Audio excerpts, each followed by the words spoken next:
महर्षि रमण के साथ सत्संग के भाग 6 को हम प्रारंभ करते हैं। एक साधक ने महर्षि से पूछा, मैं कौन हूं, इसकी अनुभूति कैसे प्राप्त की जाए? तब महर्षि ने कहा, यह प्रश्न अपने से ही करो। शरीर तथा इसकी क्रियाएं मैं नहीं है। इसके भी आगे मनोमय कोश तथा इसकी क्रियाएं मैं नहीं है। इससे भी आगे जाने पर प्रश्न उत्पन्न होता है, ये संकल्प कहां से उदय हो रहे हैं?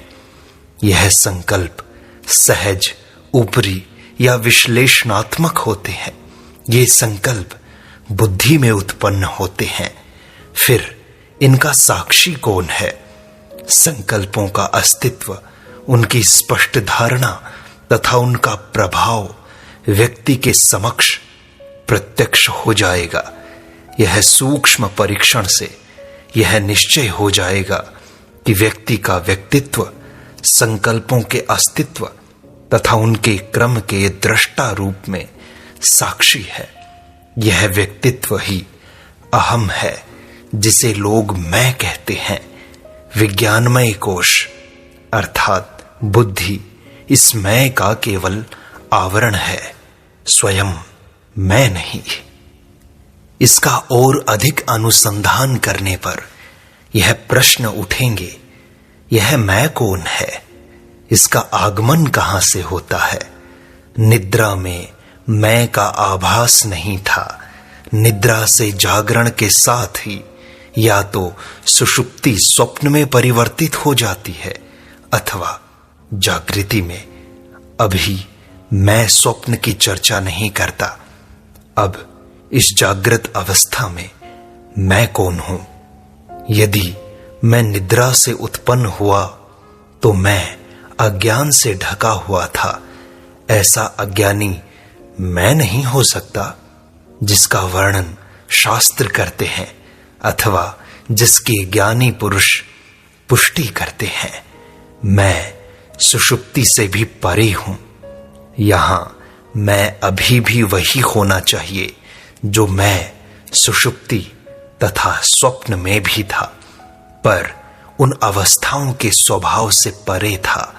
इसलिए मैं इन तीनों अवस्थाओं का असीमित आधार होना चाहिए, आनंदमय कोश से भी परे। संक्षेप में मैं 5 कोशों से परे है। सारे अनात्म को त्यागने के पश्चात जो अवशेष रहता है वह है केवल आत्मा, सच्चिदानंद। महर्षि, उस आत्मा को किस प्रकार जाना व अनुभव किया जाए? वर्तमान सृष्टि सिद्धांत के धरातल से परे हो जाओ। सबसे अलग आत्मा, अपने से पृथक जो अनात्म है, उसका अनुभव करता प्रतीत होता है। अर्थात दृष्टा दृश्य की अनुभूति करता है। देखने वाला दृक् है, दिखने वाला दृश्य है। इन दोनों को संयुक्त कराने वाला भी कोई होगा जो अहंकार के रूप में उत्पन्न होता है। यह अहम बुद्धि का विषय है। अचित इस चित्त का विरोधी है। इसलिए मूल तत्व दृष्टा का ज्ञाता है, दृश्य का नहीं। दृक् का अनुसंधान करने पर जब सारा दृश्य लोप हो जाए, दृक् सूक्ष्म से सूक्ष्मतर होकर अंततः केवल शुद्ध दृक् रहेगा। इस प्रक्रिया को दृश्य विलय कहा गया है। तो दृश्यों का निरसन क्यों किया जाए? यदि दृश्य को यथावत रहने दिया जाए तो क्या सत्य की अनुभूति नहीं हो सकती? नहीं, दृश्य के निरसन का अर्थ है दृष्टा एवं दृश्य के पृथक पृथक भाव का निरसन। दृश्य असत्य है, सब दृश्य पदार्थ हैं। असत्य का निरसन होने के उपरांत सत्य ही रहता है। जब रस्सी में सर्प का भ्रम हो तो सर्प की मिथ्या धारणा को हटाने मात्र से वास्तविक सत्य प्रकट हो जाता है। बिना इस प्रकार के निरसन के सत्य का उदय नहीं होगा। बाह्य जगत का कब और किस प्रकार निरसन किया जाए महर्षि? यह तभी होता है जबकि सापेक्ष पदार्थ अर्थात मन का निरसन हो जाए, मन का विलय हो जाए। मन ही दृश्य तथा दृष्टा को जन्म देता है तथा द्वैत के भाव का मूल कारण भी यही है। अतः यही सीमित भाव की मिथ्या धारणा का कारण है। इसी मिथ्या कल्पना के कारण ही दुख उठाने पड़ते हैं। महर्षि, मन क्या है? मन प्राण शक्ति की अभिव्यक्ति का एक आकार है। लकड़ी के टुकड़े को अथवा किसी सूक्ष्म यंत्र को मन की संज्ञा नहीं दी जाती। प्राण धारक शक्ति जीवन प्रवाह में भी प्रकट होती है तथा मन रूपी चेतन दृश्य में भी। मन तथा दृश्य का क्या संबंध है? क्या मन स्वयं से भिन्न वस्तु अर्थात जगत से संपर्क करता है? जगत की अनुभूति जागृत तथा स्वप्न अवस्था में होती है या इंद्रियानुभूति एवं संकल्प से होती है। दोनों ही मानसिक क्रियाएं हैं। यदि जागृत तथा स्वप्न की अवस्थाओं का अस्तित्व न होता तो जगत की अनुभूति भी नहीं होती और न अनुमान होता। सुषुप्ति में इस प्रकार की क्रियाएं नहीं होती तथा सुषुप्ति में हमारे लिए दृश्य तथा जगत का अस्तित्व नहीं होता।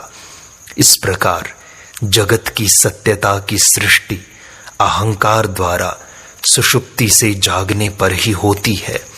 उसकी सत्यता का निरसन या लोप जीवात्मा का सुषुप्ति में पुनः अपने स्वरूप में प्रवेश करने से होता है। जगत का उदय तथा अभाव मकड़ी द्वारा जाला बनाने और उससे पुनः निगलने के तुल्य है। इस उदाहरण में मकड़ी को तीनों अवस्थाओं में जागृत, स्वप्न अथवा सुषुप्ति में समान मानो। व्यक्ति में इस मकड़ी को आत्मा कहते हैं तथा जगत के संदर्भ में इसे ब्रह्म कहते हैं। स यश्चायं पुरुषे यश्च स एव आदित्य स एकः।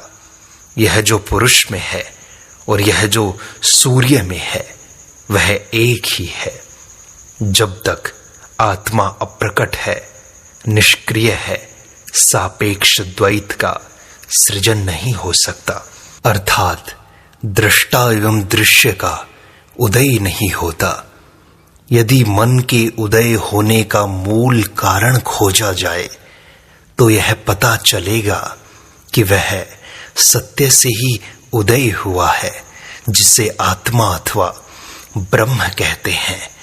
मन को सूक्ष्म शरीर अथवा संकल्प शरीर की संज्ञा दी गई है तथा जीव व्यक्तिगत आत्मा है। व्यक्ति का उदय ही जीव का सार है। व्यक्तित्व को ही जीव उपाधि से पुकारा गया है। संकल्प अथवा मन इसी की एक अवस्था है अथवा एक प्रकार है जिससे जीव अपने को प्रकट करता है। इससे पूर्व का स्तर या अवस्था वनस्पति जीवन के रूप में होती है। मन सर्वथा जड़ पदार्थ से संबद्ध रहता है अथवा उसी धरातल पर क्रियाशील रहता है। मन का अपना कोई स्वतंत्र अस्तित्व नहीं है। इस प्रकार मन तथा भौतिक पदार्थ एक दूसरे के सहयोगी हैं, अर्थात एक दूसरे के बिना एक दूसरे का कोई अस्तित्व नहीं है। महर्षि, सृष्टि का क्या प्रयोजन है? इस प्रश्न को उठाना ही इसका प्रयोजन है। इस प्रश्न का उत्तर खोजो और अंततः आत्मा सहित सबके असली स्रोत ब्रह्म में स्थिर रहो। इस खोज की प्रक्रिया का आत्मानुसंधान में विलय होगा और खोज तभी समाप्त होगी जबकि अनात्मा विलीन हो जाए एवं शुद्ध एवं दिव्य आत्मा की अनुभूति हो जाए। महर्षि खोज कैसे आरंभ करें? आत्मा सबको स्पष्ट है तथा प्रारंभ भी उसी प्रकार स्पष्ट है। प्रगति की जो मेरी अवस्था है उसमें प्रारंभ कहां से हो? प्रत्येक व्यक्ति उपासना तथा जप का कोई अभ्यास करता है। यदि उसमें पूर्ण निष्ठा एवं धैर्य के साथ निरंतर लगा रहेगा तो उससे आत्मा की खोज स्वतः ही हो जाएगी।